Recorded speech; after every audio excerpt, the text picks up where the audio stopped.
Ecclesiastes chapter 2. The book of Ecclesiastes is part of the wisdom literature of the Old Testament. It was written by King Solomon, even though his name is not named. From chapter 1 and verse 1, we can conclude that this son of David, king in Jerusalem, and by the description that we find within the book of Ecclesiastes of the wealth and the power and the wisdom that this individual had as king, certainly points to Solomon as being the author of the book. The key word in the book is vanity, and it occurs 35 times in the book, which means futility, uselessness, nothingness. The key phrase is under the sun, which occurs 29 times in the book, and it is a phrase that suggests from an earthly point of view, the way things appear from an earthly point of view.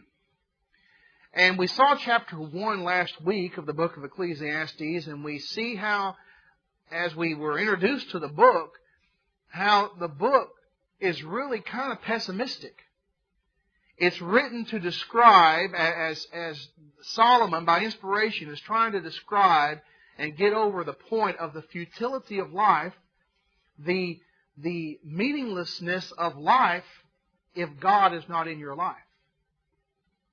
If you don't have a proper relationship with God, basically the message of the book is life is meaningless no matter what you accomplish in your life. Life is meaningless without a proper relationship with God. We looked at King Solomon, and we talked about it last week, how the Bible doesn't give us a clear view of in what condition he died in. Whether was he in a right condition with God? Did he repent? Did he straighten up? Perhaps this book that was written of Ecclesiastes reflects his thinking towards the end of his life. But it's rather obscure. He introduced idolatry into Israel. Even though he was the son of David, even though as a young person he was very humble, he was very, very receptive to God. God appeared to him and says to him, I'll give you what you wish. And he didn't ask for riches. He didn't ask for fame and glory. He asked for wisdom. And of course, God granted him wisdom, a measure beyond anyone in the ancient world. And in fact, He gave him what he didn't ask for, riches and power and fame. But towards the end of his life, because he made an unwise decision in marrying those who were not of the faith of Israel, forming alliances with kings around about him, having the influence of the world on him, he started introducing idolatry and setting up shrines to please his wives. His wives, plural. He had 700 of them, plus 300 concubines. So he began to drift away, and it's just kind of obscure. Hopefully, Ecclesiastes is a book that reflects a penitent attitude towards the end of his life before he died. We know that it was written by inspiration, but just because he wrote it doesn't mean he lived by it. Hopefully he did. If he wrote it to try to influence succeeding generations, basically saying, don't make the mistakes I made. Hopefully he was abiding by what he wrote, as he wrote under the direction of the Spirit of God. So look at chapter 2, Ecclesiastes chapter 2, verse 1. We're going to read verses 1 through 11. Solomon said, I said to myself, come now, I will test you with pleasure. So enjoy yourself, and behold, it too was futility, or vanity. Verse 2, I said of laughter, it is madness, and of pleasure, what does it accomplish? Verse 3, I explored with my mind how to stimulate my body with wine, while my mind was guiding me wisely, and how to take hold of folly until I could see what good there is for the sons of men to do under the sun, the few years of their lives. Verse 4, I enlarged my works. I built houses for myself. I planted vineyards for myself. Verse 5. I made gardens and parks for myself, and I planted in them all kinds of fruit trees. Verse 6. I made ponds of water for myself, from which to irrigate a forest of growing trees. Verse 7. I bought male and female slaves, and I had homeborn slaves. I also possessed flocks and herds larger than all who were before me in Jerusalem. Verse 8, also I collected for myself silver and gold, the treasure of kings and provinces. I provided for myself male and female singers and the pleasures of men, many concubines. Verse 9, then I became great and increased more than all who preceded me in Jerusalem. My wisdom also stood by me. Verse 10, all that my eyes desired, I did not refuse them. I did not withhold my heart from any pleasure, for my heart was pleased because of all my labor, and this was my reward for all my labor. Verse 11, thus I considered all my activities which my hands had done, and their labor which I had exerted, and behold, all was vanity and striving after wind. There was no profit under the sun. For someone to say, been there, done that, Solomon can definitely say that. Been there, done that. Look at 2 Chronicles chapter 9. As we consider the wealth, we touched on this a little bit towards the end of the class last week. 2 Chronicles chapter 9.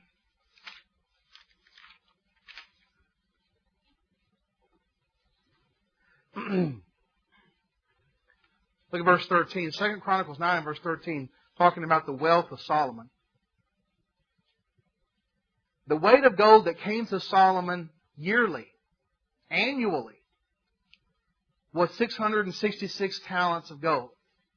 That's 25 tons of gold.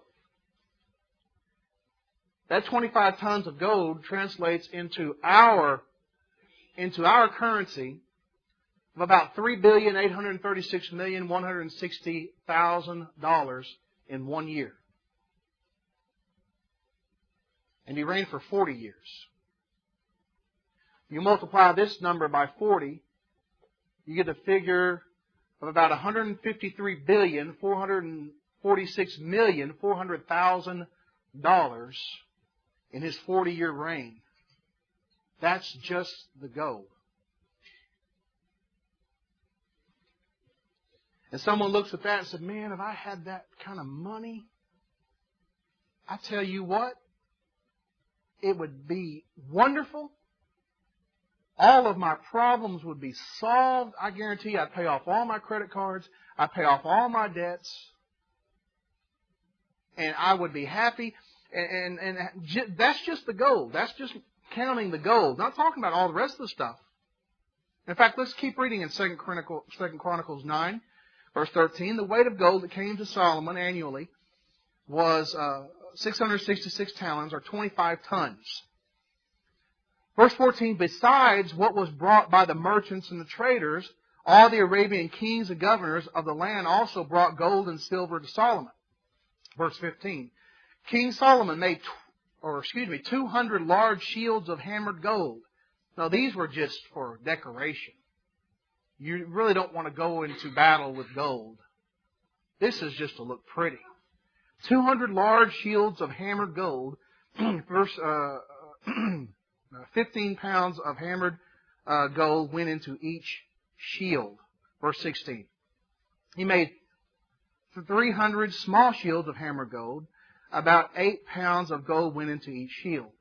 Then the king put them in the house of the forest of Lebanon. So this was decoration. This was just to look nice. Verse 17. The king also made a large ivory throne and overlaid it with pure gold. The throne had 6 steps. There was a footstool covered in gold for the throne, armrests on either side of the seat, and 2 lions standing beside the armrests. The 2 lions there, of course, were carvings. And verse 19, 12 lions were standing there on the 6 steps, one on each side. Nothing like it had ever been made in any other kingdom. There's no telling how much that throne by itself was worth. I mean, this is an extravagant place to sit down and rule. Look at verse 20. All of King Solomon's drinking cups were gold, and all the utensils of the house of the forest of Lebanon were pure gold. There was no silver, since it was considered as nothing in Solomon's time. Silver wasn't a big deal. We're going to see that phrase come up later in the chapter as well. Silver is not a big deal. Verse 21, for the king's ships kept going to Tarshish with Hiram's servants, and once every 3 years the ships of Tarshish would arrive bearing gold, silver, ivory, apes, and peacocks. He liked these animals, and he brought these animals as well. Verse 22. King Solomon surpassed all the kings of the world in riches and wisdom. So during the time of Israel's history, the time of King Solomon's reign, this was the apex of Israel's wealth and power. The borders of the kingdom, in other passages we are told, extended the furthest under King Solomon's rule. He had wisdom, he had power, he had riches. Verse 23, all the kings of the world wanted an audience with Solomon to hear the wisdom God had put into his heart. This was wisdom that God gave him, and God gave him all this wealth too. God blessed him with all these things. Verse 24, 2 Chronicles 9 and verse 24, each of them would bring his own gift, items of silver and gold. So here, on top of all this, you have kings visiting, bringing gifts on top of that. Gifts, items of silver, gold, clothing, weapons, spices, horses, mules, as an annual tribute. Verse 25. Solomon had 4,000 stalls for horses and chariots and 12,000 horsemen.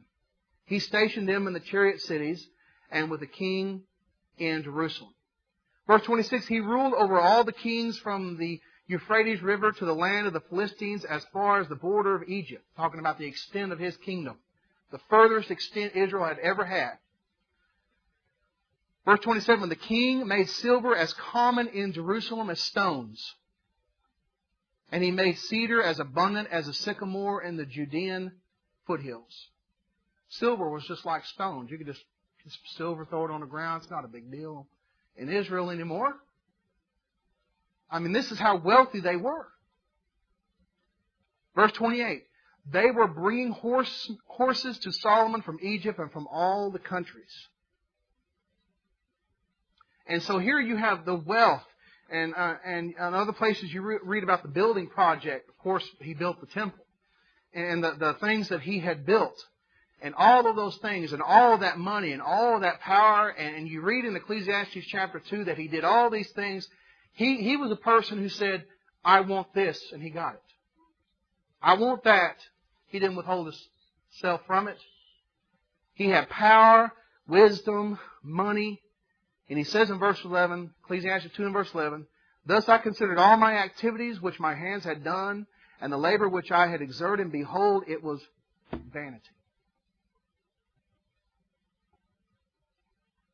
Futile. Striving after the wind, like trying to go out and grab the wind. There's no profit under the sun.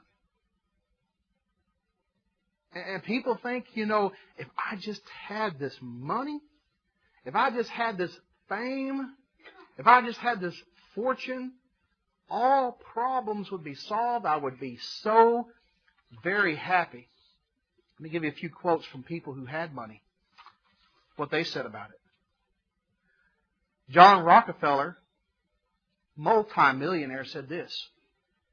I have made many millions, but they have brought me no happiness.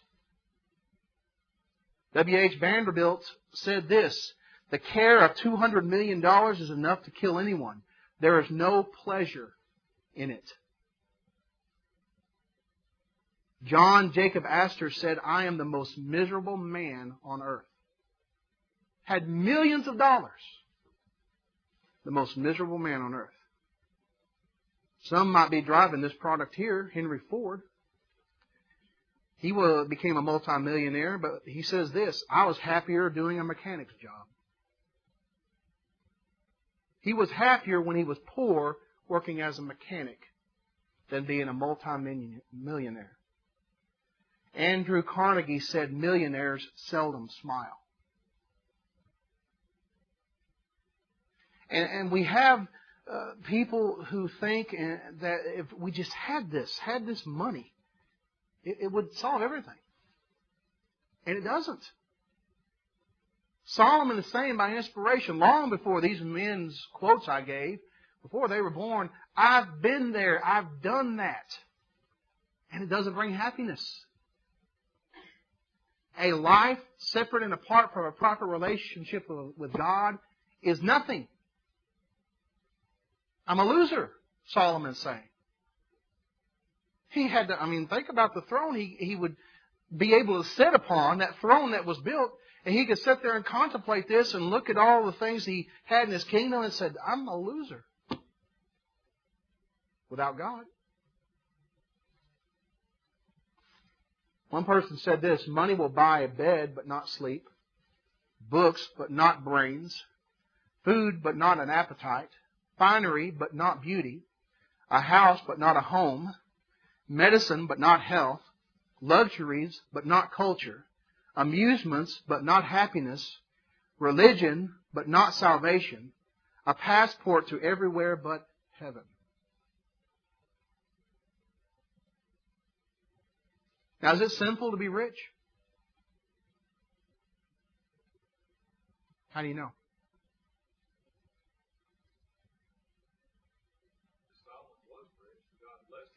God blessed him with everything. God is the one who blessed Solomon with all this, plus. It's not wrong to be rich. Abraham was rich. You read the Genesis account of Abraham, he was a rich man. Of course, he didn't surpass Solomon. Solomon, percentage-wise, was probably the richest man who ever walked on the face of the earth. He had smarts, he had women, he had luxury, he had servants. If you could be waited on hand and foot, and if you could buy whatever you wanted to at the drop of a hat,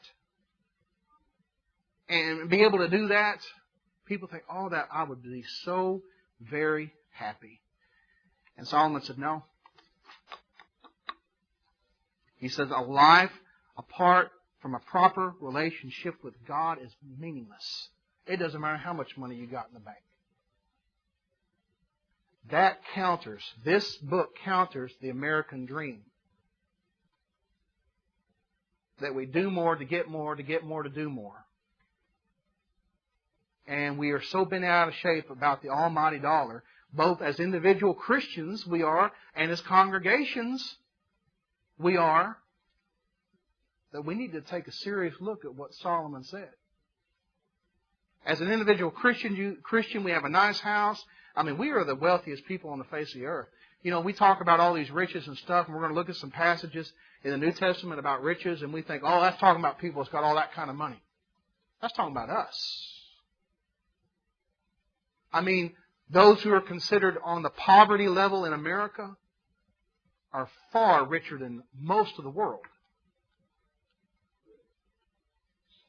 And yet, people think that is what will satisfy. That is man's goal, man's purpose, to accumulate as much as possible.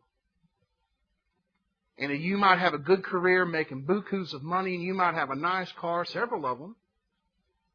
Nice house, land, property. People might like you, fame and fortune, like they liked Solomon. You might have servants and everything. And if you don't have a proper relationship with God, you are a loser. It's vanity. It's foolishness. But do we really, really believe that? That's the problem. That's nice to talk about in Bible class, but do we live that?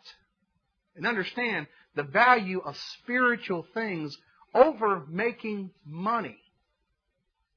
Do we really believe that? Do we live that? Let's look into the New Testament and see what the New Testament has to say about riches. Look at Matthew chapter 6. What did our Lord say? In fact, a great percentage of Jesus' teaching in Matthew, Mark, Luke, and John was concerning our attitude towards money.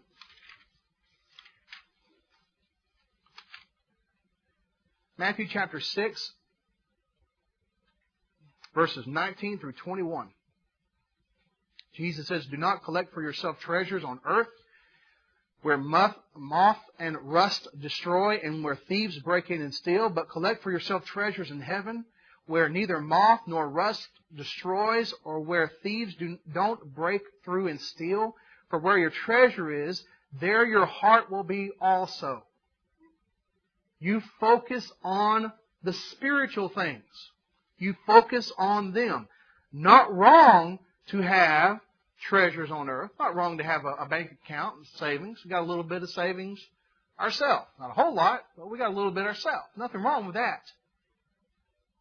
But if you're focused on that, if that's the sum total of your existence, just laying up treasures on earth, collecting for yourself money, more money, more money, and the thought and the bumper sticker that says the one who dies with the most toys wins, that attitude, then Jesus says you don't have treasure in heaven. And think about Christ, the greatest man, much greater. Jesus even said, a greater than Solomon is here. Poor. The greatest man who ever walked the face of the earth was poor. He said, foxes have holes and birds of the air have nests. I don't have any place to lay my head. The greatest, most successful man who ever walked the face of the earth. The problem in America is we spell success with dollar signs. And so do churches of Christ in a lot of places. Success is big numbers and big money. Big numbers produce big money. And we build big buildings, elaborate cathedrals, and we have a lot of people coming into them. Yet it's vanity. You take away all the bells and whistles, the programs, the entertainment, see how many of those people leave. We need to seriously look at the message of the book of Ecclesiastes as individual Christians and as churches. Look at Luke chapter 12.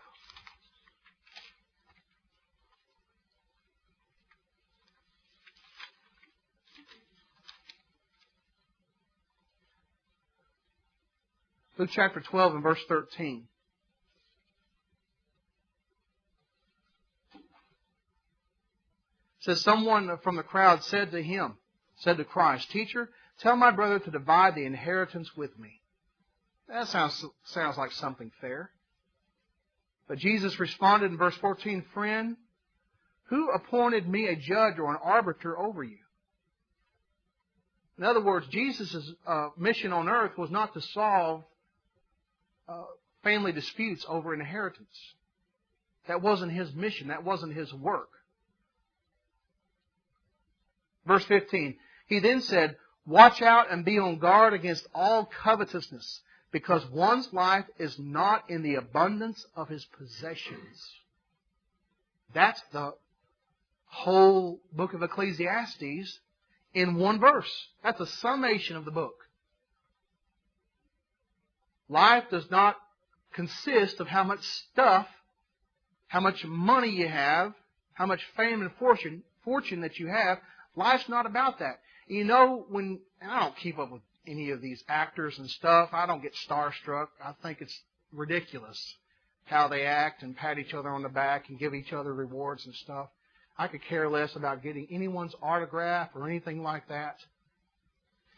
And so I don't get involved in looking at those things. But when you look on the television and you see these people, they're always going to therapy. They're always going to therapy. They got to go see their therapist. They got fame. They got riches. They don't have contentment. They certainly don't have God. And they got to go to therapy because their mind's all messed up.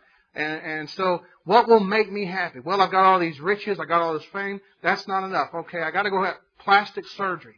Get my face altered. Got to go through that. Well, that's not enough. Some people are compulsive when it comes to that. They're scary looking by the time they're finished with all the surgeries they go through. But that's not enough. They're fighting age. They don't want to grow old. They're still going to grow old. No matter how many surgeries they have or how many vitamins they take, they're still going to grow old. And they're still going to die. And they're fighting that tooth and nail. Because they don't have God. They don't have God. And Jesus is saying here, beware of covetousness. Some translations say greed, because one's life does not consist of the stuff, paraphrase, a person possesses. It's not about how much you have. Then he gives a parable. Look at verse 16. He told them a parable. A rich man's land was very productive. He thought to himself, what shall I do since I don't have anywhere to store my crops? I will do this, he says. I'll tear down my barns and build bigger ones and store my grain and my goods there. Verse 19. Then I'll say to myself, look at all myself, me, focused on self. I will say to myself. Notice he didn't say, I will thank God for what I have. I will say to myself, you have many goods stored up for many years. Take it easy, eat, drink, and be merry, or enjoy life. I'm set. Verse 20, but God says, you fool. This very night your soul is demanded of you, and the things that you have prepared, whose will they be? Verse 21, that's how it is with the one who stores up treasure for himself and is not rich towards God. That is a summation, again, of the book of Ecclesiastes. They have riches for themselves, but towards God, they have no riches. They have no spiritual fiber in them, as this rich man didn't. And so they're going to live their life, and they're going to build. I got more stuff, and now I got to build a bigger place to put all my stuff, and it's just ridiculous. And I'm talking to myself as well. The stuff that we accumulate over the years, and we don't know what to do with it. We don't know what to do with all the stuff we got. We gotta put it in room, and we clean one room. You take all the junk out of one room, take it to another room so you can clean that room, and you're just shuffling boxes and junk. Got a 2-car garage, and you can only get 1 car in it with all the stuff that we have. And then Christmas comes around, we got to get more stuff. And then birthdays come around, we got to get more stuff on top of that. Let's just throw it in the pile.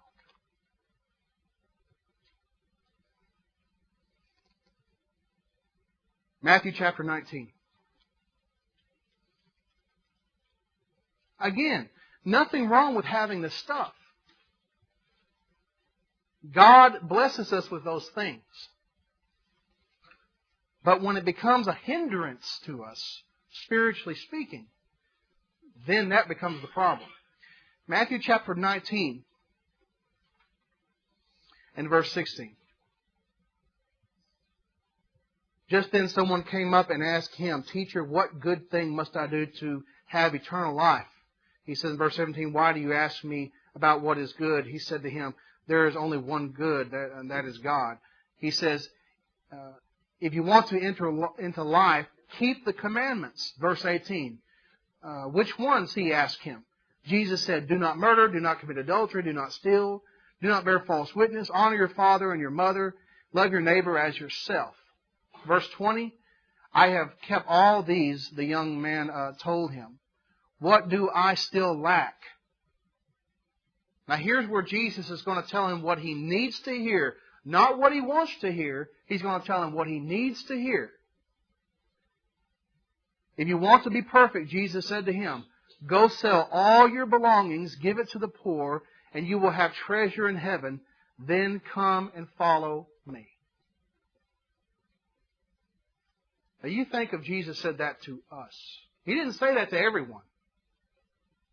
But he knew the riches stood between this young man and God. He says, you got to get this out of your life.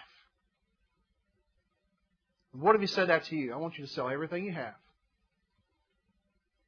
give to the poor, and follow me. Verse 22, then the young man heard that command. He went away sorrowful because he had many possessions. Many possessions. Verse 23, Jesus said to His disciples, assuredly I say to you, it will be hard for a rich person to enter the kingdom of heaven. Again, I tell you, it is easier for a camel to go through the eye of a needle than for a rich person to enter the kingdom of God. That was shocking to them because they thought if you were rich, God was blessing you, therefore you had favor with God. That was the thinking of the day. You're rich, God blesses you, therefore you have favor with God. That's why they ask in verse 25, then who can be saved? Jesus makes it very clear. It's hard for a rich person to enter the kingdom of God. And again, I want us to think about ourselves and not, these other people, Bill Gates and Donald Trump. We are rich. It's hard for us to enter the kingdom of heaven. If we're not careful. If we're not careful. Look at 1 Timothy chapter 6.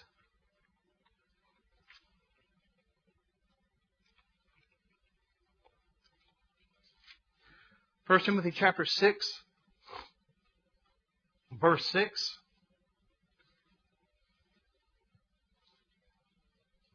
Paul tells Timothy, but godliness with contentment is great gain.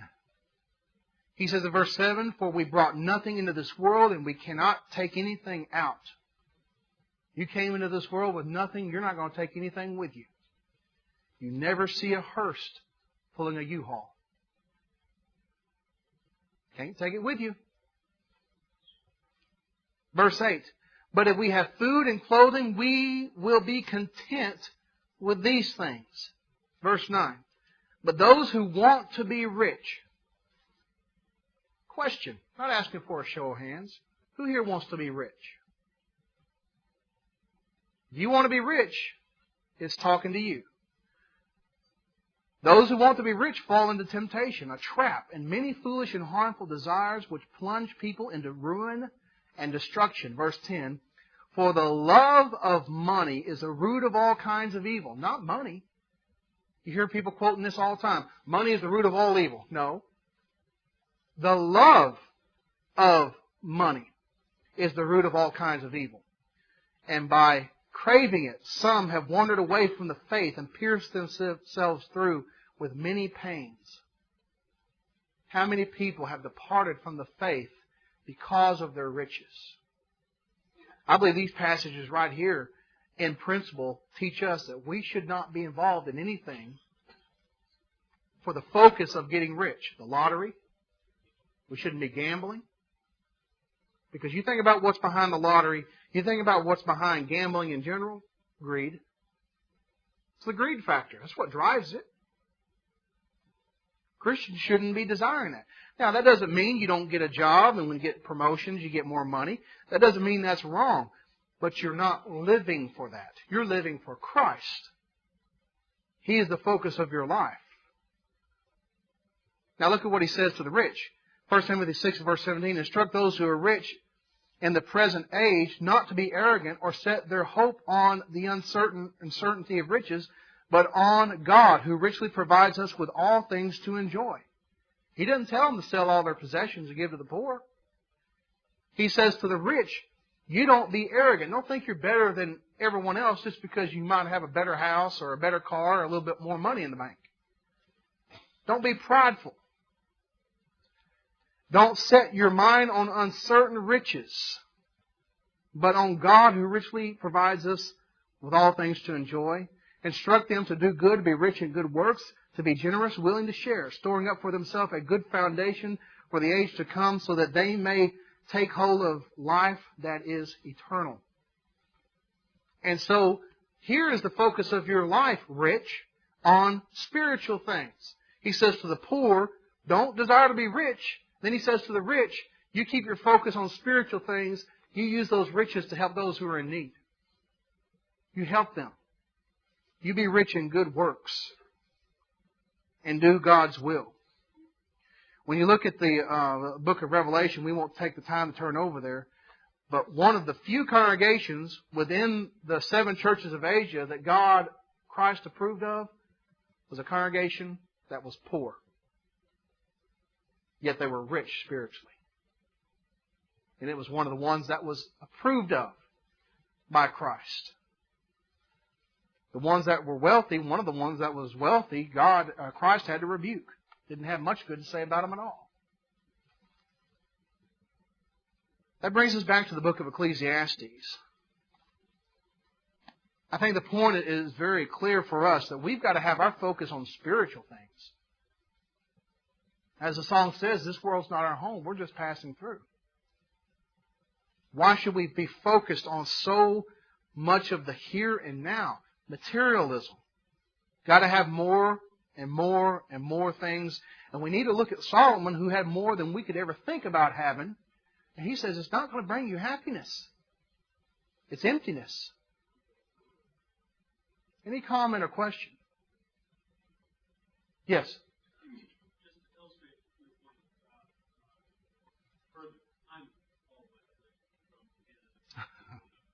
It's good to have you.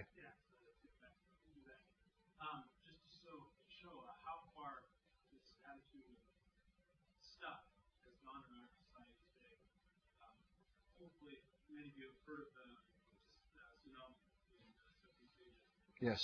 And Oxford, December 26th, the midday news in Los Angeles reported, first off, that it was raining a lot in Los Angeles, and that they had a little feature on how to operate your umbrella properly and how to keep the rain from getting on your jacket because it might damage your jacket. And then they said, and I quote, in a related story, thousands of people have died in Southeast Asia. That's and then they went on to do a 5-minute piece on how apparently there was a supermodel that was down there, and they went on to say that it was horrible that she may have been injured. That, my jacket is more important than 150,000. And that shows the arrogance, the exact opposite of what Paul was saying in 1 Timothy chapter 6. You don't be arrogant. The people, because of rain, are concerned about their jackets getting wet. In a related story, there was a tsunami on the other side of the world that killed 150,000 plus. And so, as if that equates. Getting your jacket wet. They need instructions on how to work an umbrella. But on the other side of the world, there was a tsunami. I mean, it just shows the ridiculous priorities that people have and how that we have become so spoiled in America. And, I'm one of them. You go to Jamaica, the first few times we went to Jamaica, they didn't have air conditionings in the house where we stayed, and you moan and you bellyache and you gripe because you're hot and you're sweaty and you can't get away from the humidity, and life is so miserable. Those who have done world traveling, you know what I'm talking about. And so the preacher there in Kingston installed air conditionings in certain rooms just for the Americans, so we could sleep at night. I mean, it's just ridiculous. We're thankful that they're there when we go over there. But it's just ridiculous how spoiled we have become. In our nation and in our world. And as I said before, the poorest person here is still wealthier than most of the world. And you think about how many people have compromised for the sake of money. How many college and university presidents among our colleges and churches of Christ have compromised the doctrine of Christ for money? They don't want to lose this big supporter over here, so we're not going to expose this false teacher. In fact, we're going to be political and have him on our lectureship. Because they don't want to offend anyone, because if you offend somebody, they might stop supporting the university. And so we'll compromise a little bit here and a little bit there and be a little bit political, and then the university winds up like ACU. So it's ridiculous how that we have compromised so much. And there there are people who you invite to come here at Royse City, and I guarantee you, because of our attitude in our society, they'll see this building, they'll come in here, but they won't come back because our building isn't fancy enough for them. It isn't extravagant. It's simple. It's plain. And they want to go somewhere where their emotions are stirred as soon as they walk in the door and they're awed by the architecture. And we just don't have that here. And I'm talking about brethren who won't be a part of this congregation because of that. We're spoiled. I was talking to a lady one time, and she was talking about her son. They went to a little country church, but it wasn't that faithful. But as her son got older, she said that her son wanted to go to a different place where there was a basketball court, where there was this and that. And I was like, oh, man, what's y'all look like? Preaching the word or something like that, or teaching them to grow up to be a Christian, faithful Christian. Well, the basketball court and all those things like that, it's catering to people. And so churches say, well, we gotta make all these masses happy. So let's spend thousands, millions on a basketball court, a family life center, and all these things to make them happy. Because if we don't, they'll go someplace else. And it's just the greed and the money factor to make people happy. And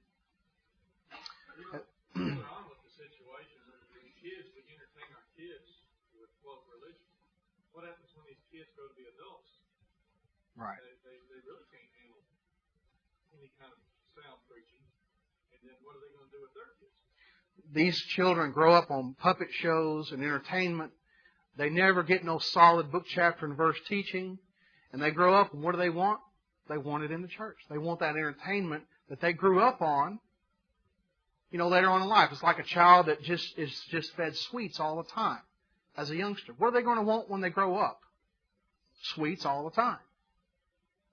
And so that's the sad reality of churches, and the focus on money and fame and those things. We 50 to 75 years ago, we were the church on the other side of the tracks with the buildings that were not that impressive. And we preached the word. We stood up for the truth. We debated those who were in denominations. And now that we got big fancy buildings and such, we kind of want to blend in with everyone else and make everyone happy. Yes?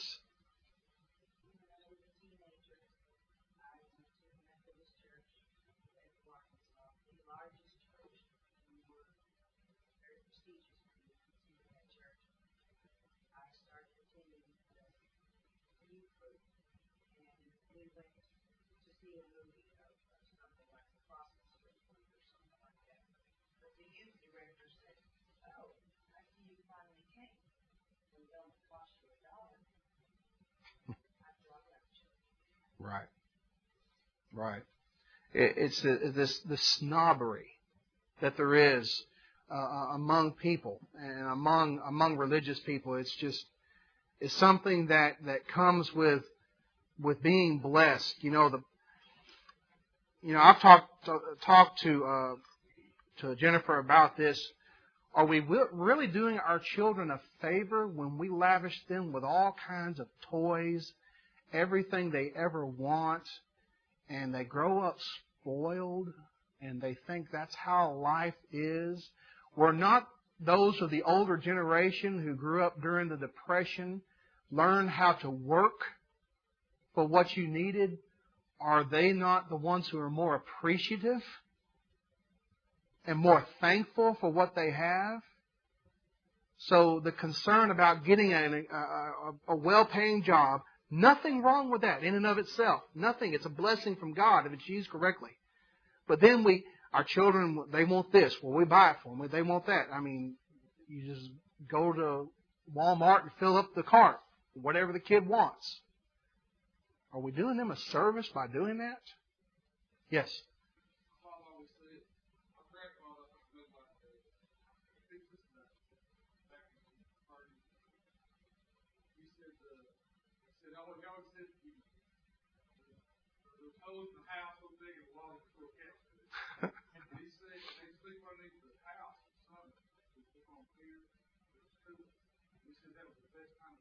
Mm-hmm.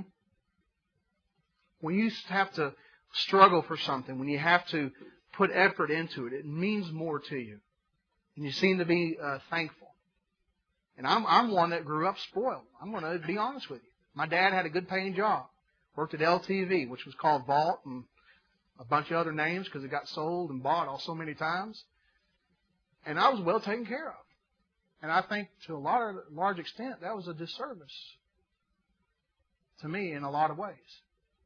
But we'll talk about this more next week as we continue our study. Be reading the rest of chapter 2 and go into chapter 3. We'll talk about it next week.